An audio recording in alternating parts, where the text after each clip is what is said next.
사도행전 16장 16절부터 25절까지 공부하겠습니다.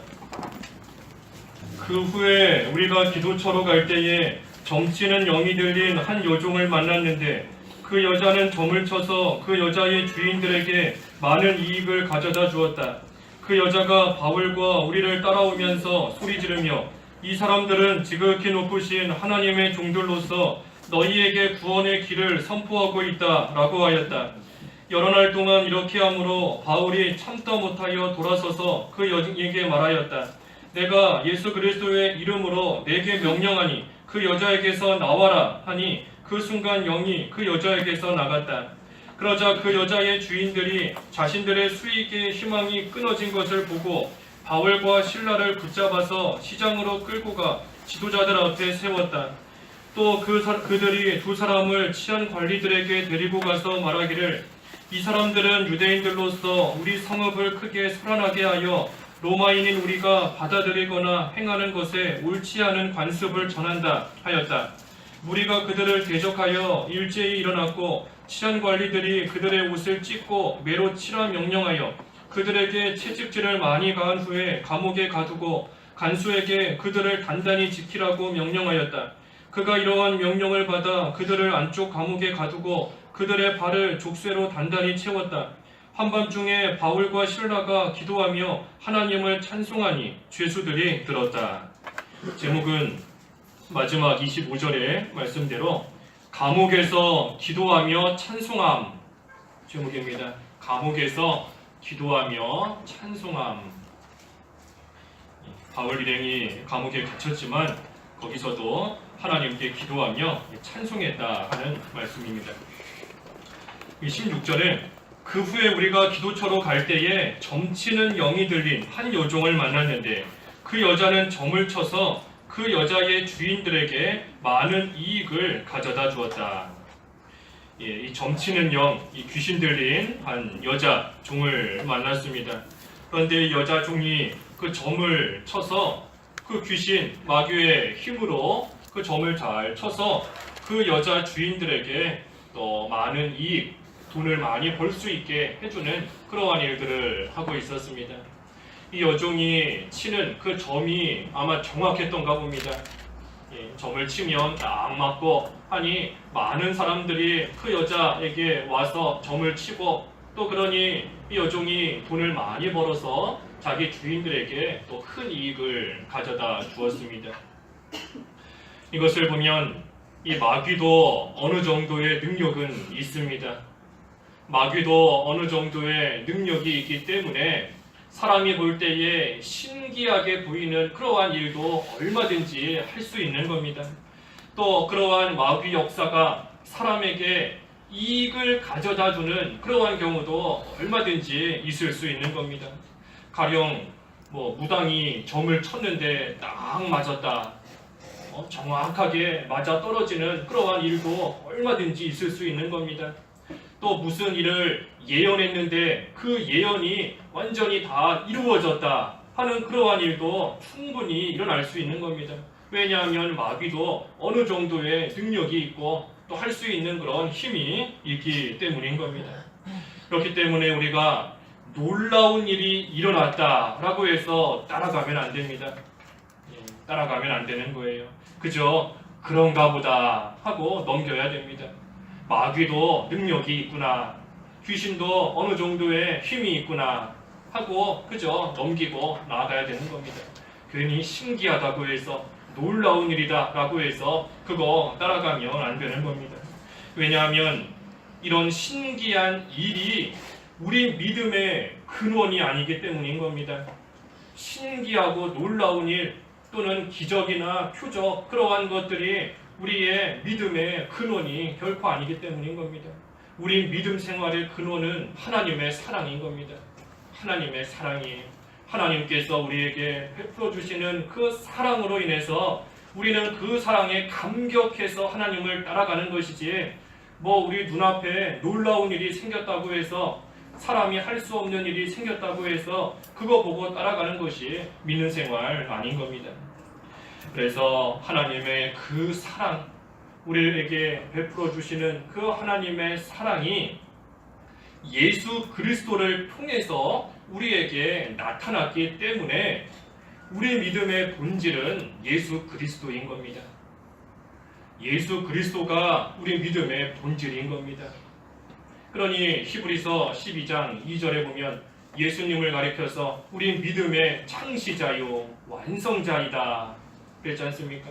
우리 믿음의 시작도, 우리 믿음의 완성도, 또 우리 믿음의 본질도 모든 것은 예수 그리스도인 겁니다. 하나님의 사랑이 예수 그리스도를 통해서 우리에게 확증되었으므로 그 예수님을 믿는 그 믿음이 바로 우리 믿음의 본질이고, 또 우리에게 주시는 그 하나님의 사랑이 우리 믿음의 근원인 겁니다. 그래서 우리는 그러한 믿음의 본질이 무엇인지를 알고 예수님을 따라가되, 하지만 그때의 그 믿음을 더욱더 강화시켜주는 역할을 하는 것이 표적이고 기사인 겁니다.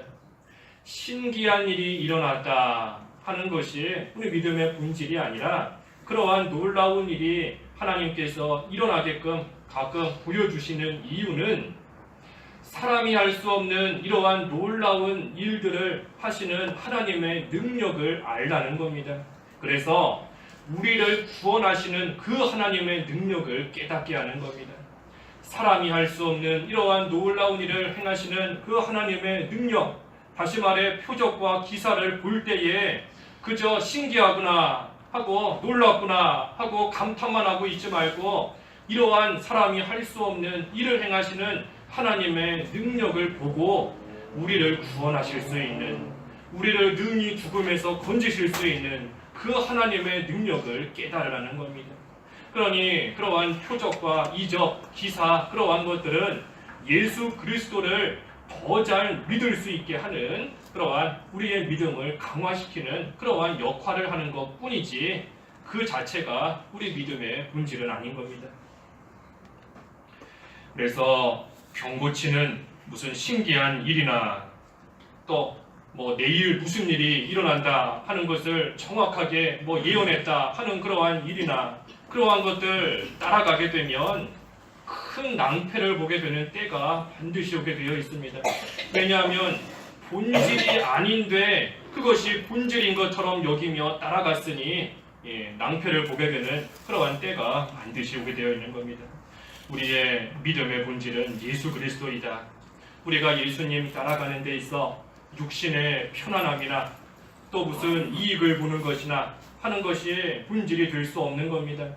우리가 육신의 편안함으로써 얻기 위해서, 육신이 편안하기 위해서 하나님 따라간다, 하나님 섬긴다 하면 힘들게 교회 나올 필요가 뭐가 있겠어요?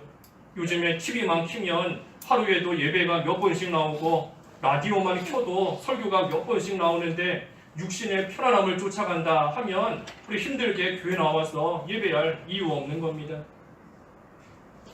예전에 가나안 농군학교 김용기 장로님, 김용기 장로님은 집이 남양주였다고 하죠. 남양주에서부터 여기 아영교회까지 주일마다 걸어서 왔다고 합니다. 우리 여러 번 예를 들었지 않습니까?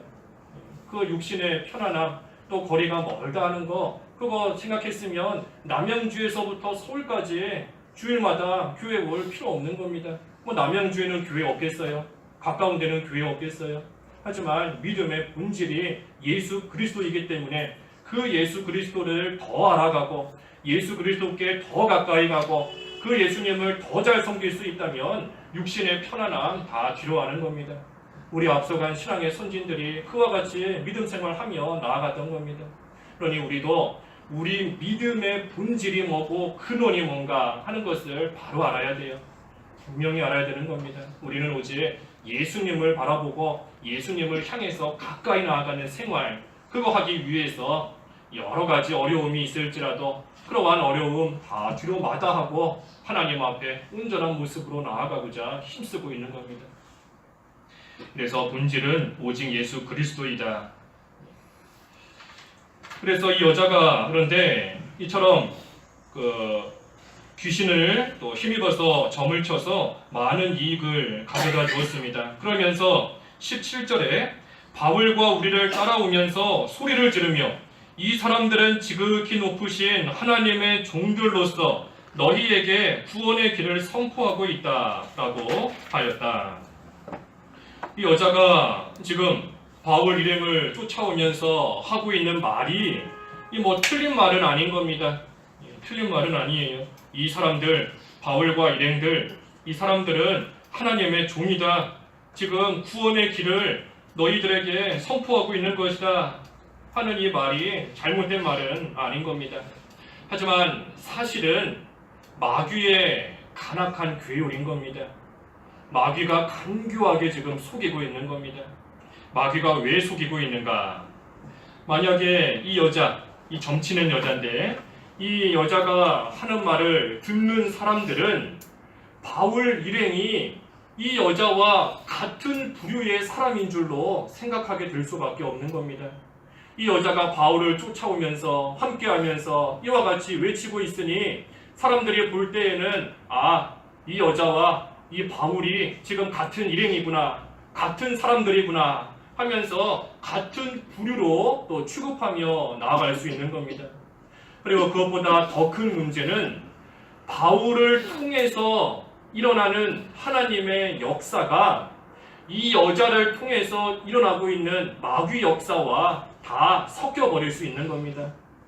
이 여자는 지금 분명히 마귀의 귀신의 힘을 빌려서 점치고 있는 겁니다.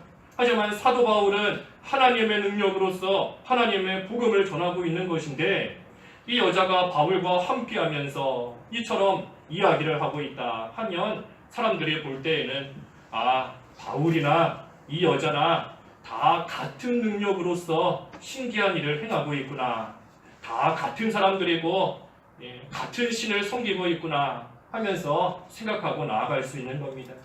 그러니 하나님의 영광이 다 가려지는 것이고 하나님의 능력이 마귀의 능력과 다 뒤섞여버리는 겁니다. 하나님의 일이 마귀의 일과 다 섞여버리고 정작 하나님은 다 가려지게 될 수밖에 없는 겁니다. 그래서 이게 이 마귀의 참 간교한 역사인 겁니다. 마귀의 간교한 역사예요. 간사한 역사인 겁니다. 하나님을 위하는 것 같지만 사실은 하나님의 일을 망치고 있는 겁니다. 하나님의 영광을 나타내는 것 같지만 실상은 그 영광을 다 빼앗고 지금 없애버리고 있는 겁니다. 교회를 위하는 것 같지만 사실은 무너뜨리고 있는 겁니다. 이 마귀의 역사가 이와 같이 나아갈 때가 또 있는 겁니다. 그래서 우리가 이것을 잘 분별해야 돼요. 잘 분별해야 됩니다. 어떻게 분별해야 되는가? 우리 열왕기상에서 솔로몬 왕 보았지요. 솔로몬 왕이 하나님께 기도한 겁니다. 내가 선과 악을 분별할 수 있도록 지혜를 달라. 내가 하나님의 백성들을 다스려야 되는데 선과 악이 무엇인지 모르면 분별할 수 없으니 하나님께서 내게 지혜를 달라 그랬습니다. 그래서 우리도 하나님의 지혜를 구해야 분별할 수 있는 겁니다. 우리가 참 마귀의 유혹이 올 때 그 유혹이 온다는 것을 빨리 알고 끊어야 돼요. 끊어야 됩니다. 마귀가 우리를 어떻게 유혹하는가?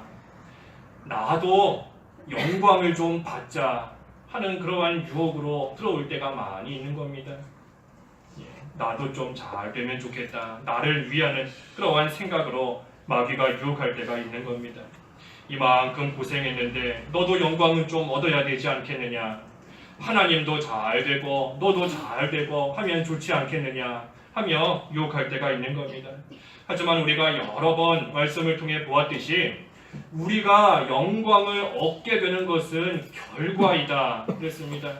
하나님께서 우리에게 복을 주시고 은혜를 주시고 영광을 주시는 것은 결과인 겁니다. 결과. 우리가 모든 일을 해나가는 목적은 그저 하나님의 영광을 위하는 거지요. 하나님의 영광을 위해서 살든지 죽든지 먹든지 마시든지 모든 일의 목적은 하나님의 영광인 겁니다.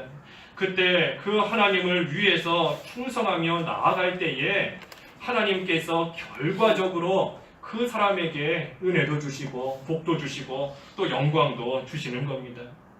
만약에 오늘 본문에서 사도 바울이 자기도 영광을 좀 받아야 되겠다 하는 그러한 마음이 조금이라도 있었으면 이 여자를 그저 내버려 두었을 겁니다. 왜냐하면 지금 하고 있는 말이 뭐 틀린 말은 아니지 않습니까? 잘못된 말은 아니에요. 그러니 자기도 조금 잘 되기를 바란다 하는 마음이 이 바울에게 조금이라도 있었으면 이 여자 가만 내버려 두면서 나아갔을 겁니다. 하지만 바울에게 그러한 마음이 전혀 없었기 때문에 오히려 이것이 내가 영광을 받는 것이 하나님의 영광은 가려지는 일이다 하는 것을 알고 나아가기 때문에 이 여자에게 말한 겁니다. 뭐라고 말했는가? 18절에 여러 날 동안 이렇게 함으로 바울이 참다 못하여 돌아서서 그 영에게 말하였다. 내가 그리스도의 이름으로 예수 그리스도의 이름으로 내게 명령하니 그 여자에게서 나와라 하니 그 순간 영이 그 여자에게서 나갔다. 이 참 자기를 위한다는 그런 마음이 들 때, 또는 그런 마귀 유혹이 들어올 때, 또는 하나님의 영광을 가리게 만드는 그러한 일들이 생길 때에 예수 그리스도의 이름으로 물리쳐야 되는 겁니다. 예수 그리스도의 이름으로 물리쳐야 돼요. 왜냐하면 이 유혹이 우리의 힘보다는 강하기 때문인 겁니다. 유혹이 나보다는 강해요. 마귀의 역사가 나보다는 강하고 내 속에 있는 욕심이 나보다는 더 강하기 때문인 겁니다. 그러니 우리가 자꾸만 거기에 넘어갈 때가 있고 자꾸만 흔들릴 때가 있고 자꾸만 넘어지게 되는 겁니다. 만약에 욕심이나 유혹이 나보다 내가 가지고 있는 능력보다 약하면 우리가 그러한 욕심에 흔들릴 이유가 없는 겁니다. 하지만 자꾸만 욕심에 흔들리고 자꾸만 유혹에 흔들린다 하는 것은 그 유혹이 나보다 강하기 때문인 겁니다. 우리 무슨 바람 불면 그렇잖아요. 바람이 산들바람이 시원하게 불 때에는 뭐 우리 흔들리지 않는 겁니다. 하지만 뭐 태풍이 불면 몸이 휘청거리고 날아가는 겁니다. 왜 그러지요? 나보다 강하기 때문인 겁니다. 나보다 약하다면 뭐 내가 아무 상관도 없는데 나보다 강하니 자꾸만 흔들리게 되고 자꾸만 넘어지게 되는 겁니다. 그러니 우리가 예수 그리스도의 이름을 의지할 수밖에 없는 겁니다. 예수님을 꽉 붙잡아야 나보다 강한 바람이 불어도 흔들리지 않고 날아가지 않고 넘어지지 않을 수 있는 겁니다. 예수님을 꽉 붙잡아야 돼요. 그러니 그 예수 그리스도의 이름으로 이 악한 영을 물리치는 겁니다. 예수님을 의지해야 물리칠 수 있는 것이고 또 예수님을 의지하면 물리칠 수 있는 겁니다. 그래서 이 사도 바울이 지금 예수 그리스도의 이름으로 그 영을 지금 내쫓았습니다.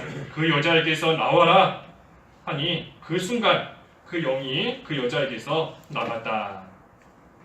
그러자 그 여자의 주인들이 이제는 가만히 있지 않는 겁니다. 19절에서부터 21절까지 쭉 보면 그 여자의 주인들이 왜 가만히 있지 않을까요? 이제 돈 벌 수 있는 그런 수단이 떨어졌기 때문에 없어졌으니 가만히 있지 않는 겁니다. 이 여자가 그동안 점을 쳐서 많은 돈을 벌어다 주었는데 이제는 더 이상 점을 칠 수가 없게 되었으니 이 주인들의 입장에서 볼 때에는 자기들의 이익에 그 수익을 얻는 그 수단이 없어져 버린 겁니다. 그러니 이제는 화가 나서 그것을 그렇게 만든 이 바울과 실라를 붙잡아서 끌고 갔습니다. 그래서 20절에 치안 관리들에게 데리고 가서 말했습니다. 이 사람들이 우리 성읍을 소란하게 하고 있다. 로마인인 우리가 받아들이거나 행하는 것에 옳지 않은 그러한 관습을 전하고 있다 하면서 지금 말하고 있습니다.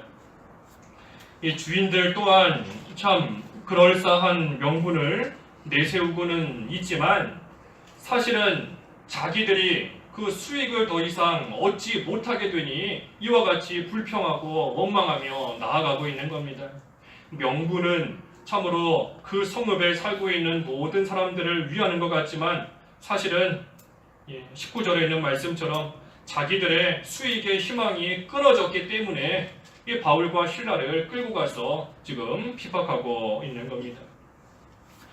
이 불평하고 원망하고 또 이 사람들을 참 이 충동질시키는 거, 이것이 결국은 이 자기에게 손해가 되기 때문에 이와 같이 하는 겁니다.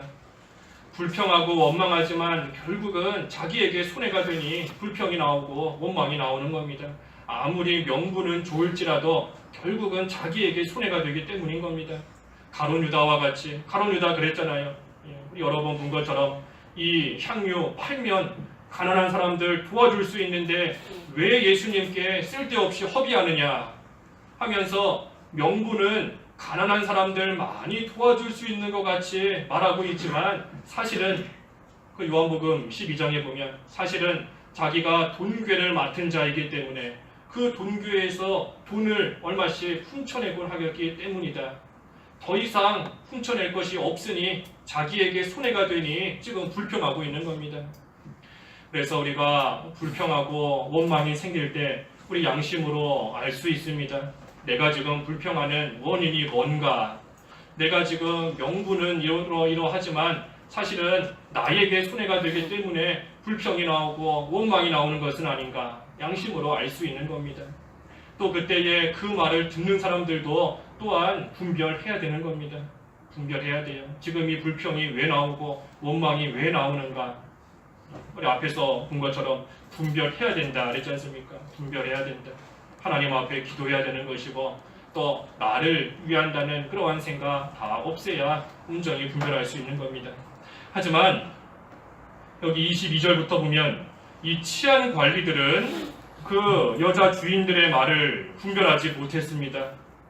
이 여자들이 지금 와서 자기들의 수익의 희망이 끊어진 것을 가지고 지금 사실 불평하면서 사람들을 충동하고 있는 것인데 이 치안 관리들은 그것을 분별하지 못하였습니다. 그래서 22절에 보면 치안 관리들이 그들의 옷을 찢고 매로 치라 하고 명령해서 채찍질을 많이 가한 후에 감옥에 가두었습니다.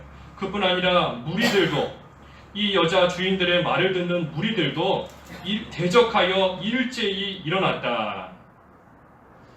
이 무리들도 그 주인들의 말을 듣고 일제히 일어나서 대적했다 그랬습니다. 대적했다.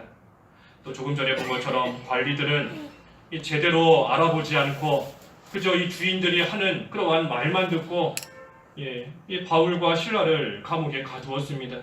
감옥에 가두는 것도 그냥 가둔 게 아니라 매로 치라, 그래서 채찍질도 많이 가하고 감옥에 가두어서 단단히 지키라 명령하고 24절에는 또 감옥도 어디 끄트머리가 아니라 제일 안쪽에 깊숙한 곳에 나올 수 없는 그러한 안쪽에다가 두고 또 발은 족쇄로 단단히 채워놨습니다. 바울과 실라가 무슨 대역죄인이라도 된다고 이와 같이 지금 감옥에다가 꽁꽁 묶어두고 가두어 둔 겁니다. 제대로 알아보지도 않고 이와 같이 행한 겁니다. 이 사람은 참 기본적으로 연약함이 있기 때문에 우리가 누가 이런 말을 하면 혹하고 따라가고 또 저런 말을 하면 또 혹하고 따라가게 되는 그러한 면이 많이 있습니다. 없을 수는 없어요. 연약하기 때문인 겁니다. 우리가 다 타락한 죄인이기 때문에 우리가 연약함과 또 부패성이 있기 때문에 누가 말할 때에 혹하며 따라가는 그러한 경우가 우리에게 많이 나타날 수밖에 없는 겁니다.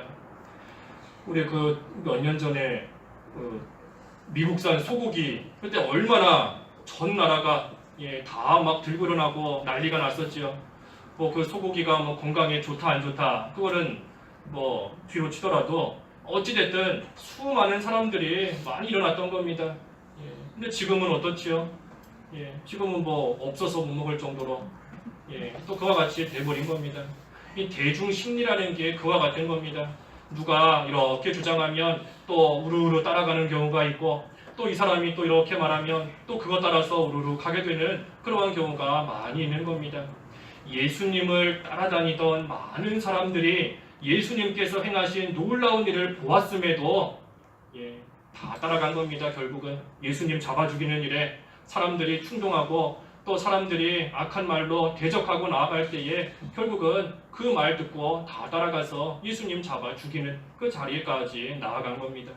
사람은 어쩔 수가 없어요. 연약하기 때문에 어쩔 수 없는 겁니다. 그러니 우리가 사람을 볼 때에 참으로 의지할 거 아니고 사랑할 바다 그랬지 않습니까? 사람의 마음 우리가 온전히 믿을 거 되지 못하는 겁니다. 지금은 좋아하고 지금은 따라오다가도 언제 등 돌리고 떠나갈지 모르는 게 사람의 마음인 겁니다. 또 반대로 지금은 대적하고 지금은 싫어하다가도 또 갑자기 마음이 변하여서 갑자기 좋아하고 또 함께하며 나아갈 수도 있는 것이 이 사람의 마음인 겁니다. 그러니 우리는 그저 사랑하고 사랑할 뿐인 거예요. 사랑하는 겁니다. 그저 사랑하고 긍휼히 여기며 나아갈 뿐인 겁니다. 왜냐하면 하나님 앞에서의 내 모습이 그와 똑같기 때문인 겁니다. 다른 사람들이 뭐 이랬다가 저랬다가 한다, 하루에도 몇 번씩 바뀐다 해서 욕할 거 전혀 없는 겁니다. 하나님 앞에서의 내 모습을 보면 내가 그와 같은 겁니다. 다른 사람의 모습과 똑같아요. 하나님께서 조금 잘해주시면 좋다고 하나님 찬송하다가 조금만 힘든 일 생기면 어제까지는 찬송했다가 오늘은 원망하고 오늘은 불평하며 한순간에 바뀌어버리는 겁니다. 고난이 조금 세지면 또 알게 모르게 속에서 원망하는 마음이 또 슬금슬금 올라오는 것이 우리의 모습인 겁니다. 그러니 다른 사람이 이렇다 저렇다 해서 우리 뭐 화낼 것도 없고 뭐라 할 거 없는 겁니다. 그저 이런 나도 하루에 몇 번씩 하나님을 떠났다가 하나님께 가까이 갔다가 하는 그러한 나에게 베풀어 주시는 그 하나님의 사랑과 그 하나님의 긍휼을 생각하면서 우리도 다른 사람에게 그 사랑 나눠주면 되는 겁니다. 우리는 그저 나눠줘야 돼요.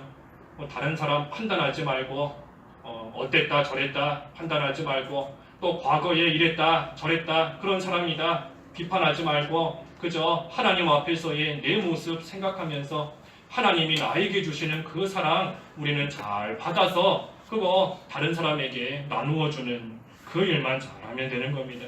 그것이 하나님을 또한 본받는 겁니다. 하나님을 본받는 거예요.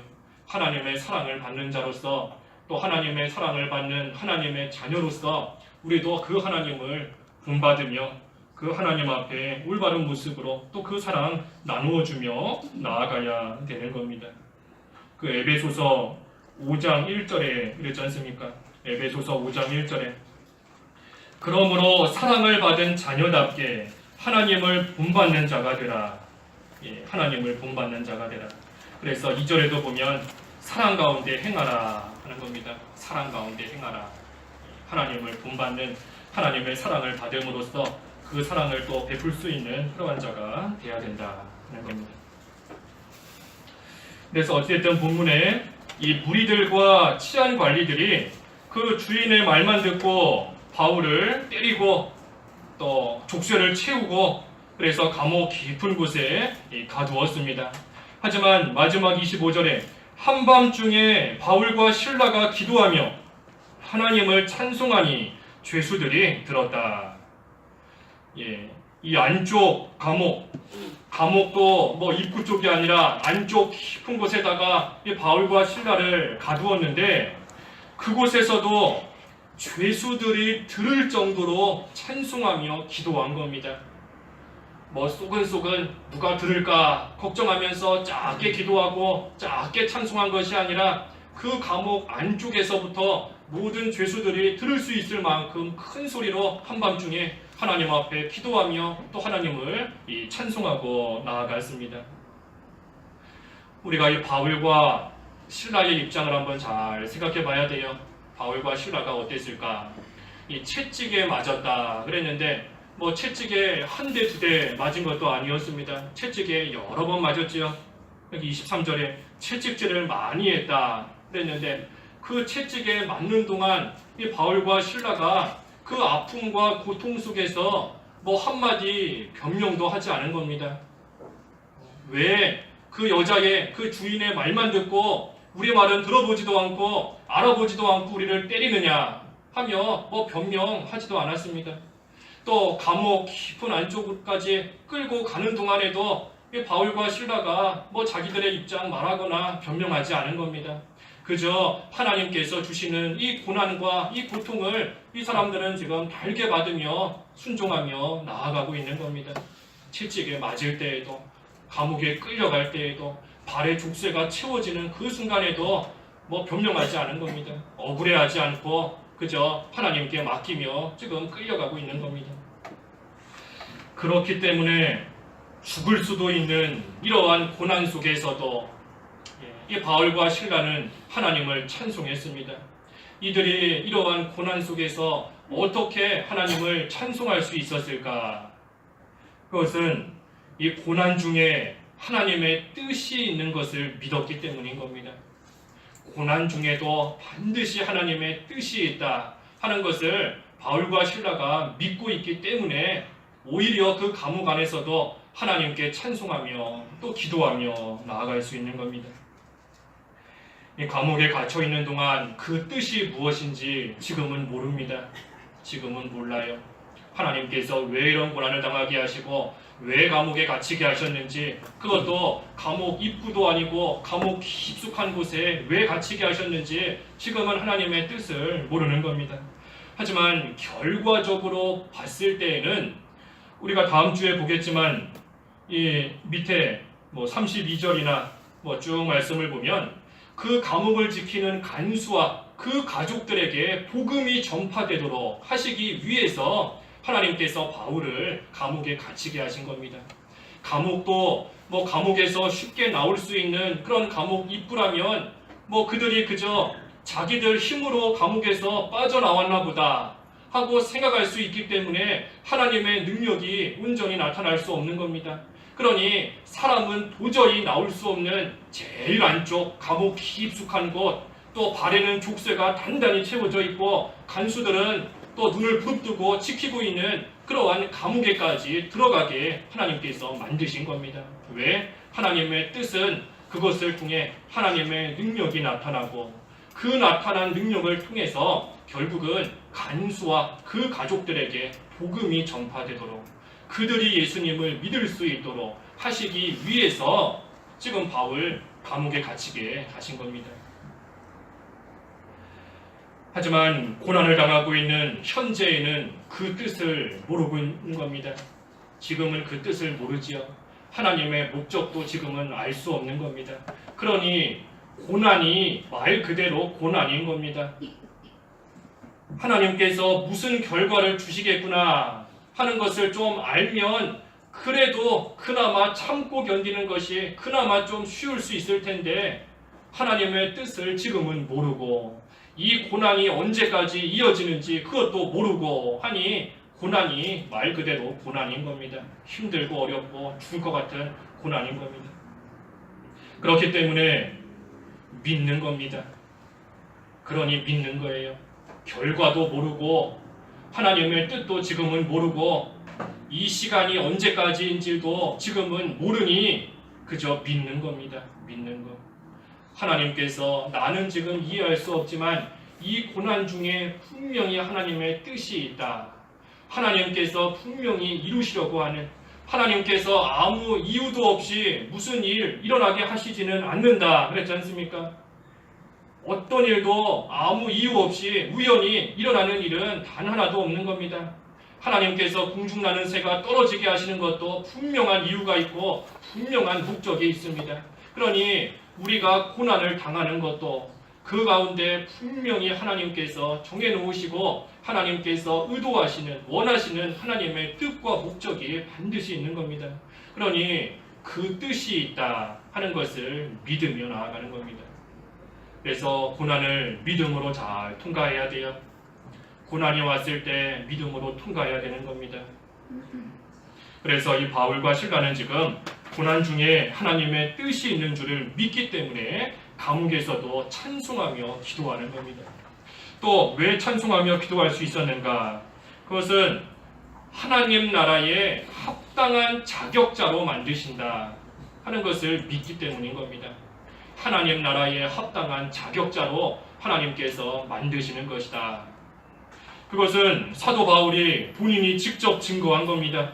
그 우리 앞에 14장 22절에서 보았죠.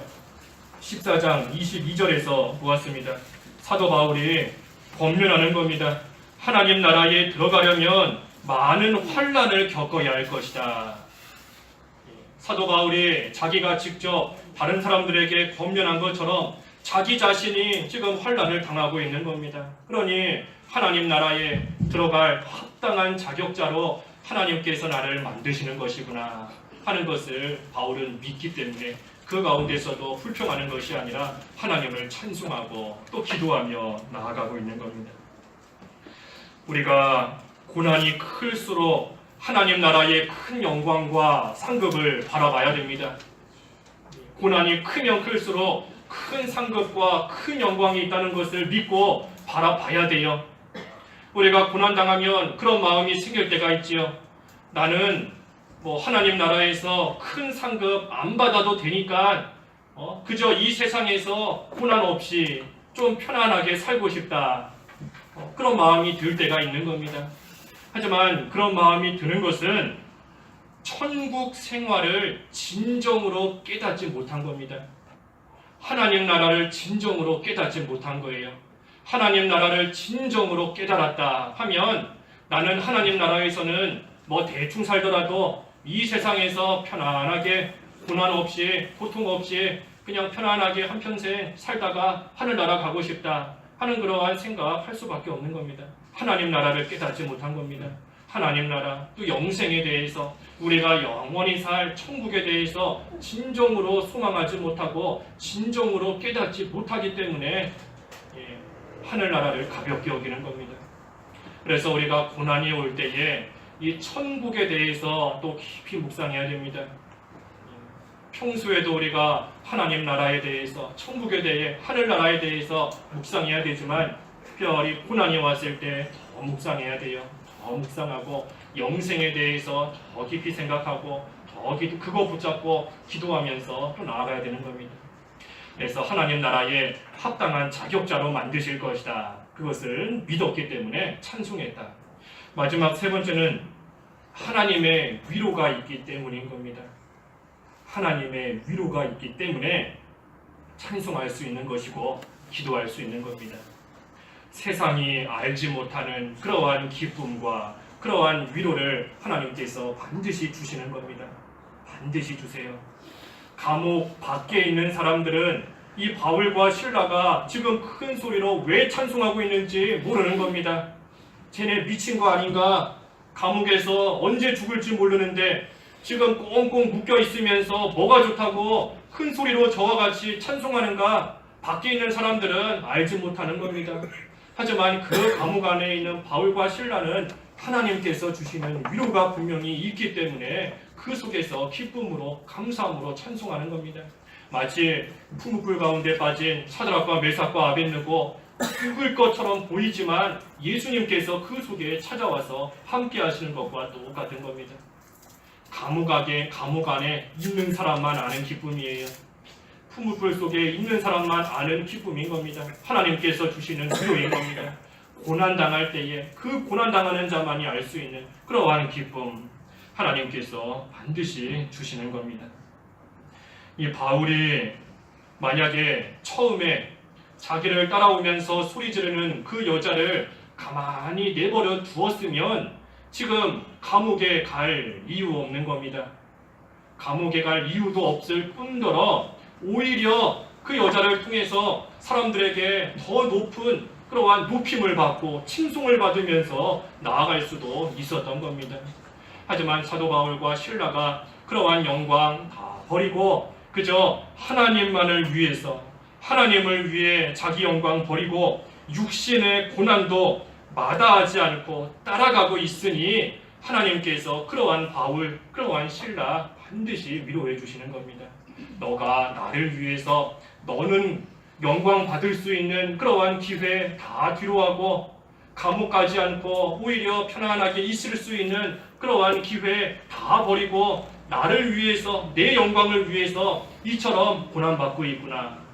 하나님께서 분명히 헤아려 주시고 하나님께서 분명히 위로해 주시는 겁니다. 그래서 사도 바울과 실라가 지금 이와 같은 이유로 하나님 앞에서 감옥에 있지만 찬송하며 기도하는 겁니다. 하나님의 뜻이 이 고난 중에 분명히 있다. 하나님께서 나는 비록 지금은 고난당하게 하시지만 또 이 고난과 나를 통해서 성취하시려는, 이루시려는 하나님의 목적이 반드시 있다 하는 것을 믿은 겁니다. 또 하나님 나라의 큰 그러한 상급을 받을 수 있을 자격자로 만드시는 것이다. 또 하나님의 큰 위로, 사람이 알 수 없는, 또 줄 수 없는 그러한 위로가 있기 때문에 사도 바울과 실라가 찬송하며 기도한다. 그러니 이 바울과 실라의 기도는 승리의 기도인 겁니다. 이들의 찬송은 승리의 찬송인 겁니다. 또 하나님의 영광을 나타내는 감사의 찬송이고 감사의 기도인 겁니다. 그래서 오늘 이 감옥에서 기도하며 찬송했다. 감옥에서 기도하며 찬송했다. 우리도 우리의 육신이 실제로 감옥에 갇히지는 않지만 이와 같은 고난을 당할 때가 분명히 있습니다. 분명히 있어요. 그때 우리 입에서 원망이나 불평이 나올 것인가? 내가 누구 때문에, 내가 그 여자의 주인들 때문에 내가 지금 감옥에 갇혔다 하면서 다른 사람 원망하면서 나아갈 것인가? 그래서는 안 되는 겁니다. 이 바울과 같이, 실라와 같이 그 입에서 승리의 기도가 나오고 승리의 찬송이 나올 수 있도록 우리도 고난을 믿음으로 잘 통과해서 우리는 비록 지금 힘들지라도 분명히 하나님의 선하신 뜻이 있는 줄을 믿고 믿음으로 모든 고난을 참 승리적으로 통과하는 또한 저희들 또 다 되어야 되겠습니다. 기도하겠습니다. 하나님 아버지, 바울과 실라가 하나님을 위해서, 하나님의 영광을 위해서 감옥에 갇혔을 때에도 찬송하며 기도하며 나아갔다 하였사오니 하나님도 저희들도 참으로 이러한 믿음을 더하여 주셔서 어떠한 고난이 올지라도 그 믿음을 가지고 승리적으로 잘 통과할 수 있도록 하나님 저희들을 붙들어 주시옵소서. 예수님의 이름으로 기도하옵나이다. 아멘.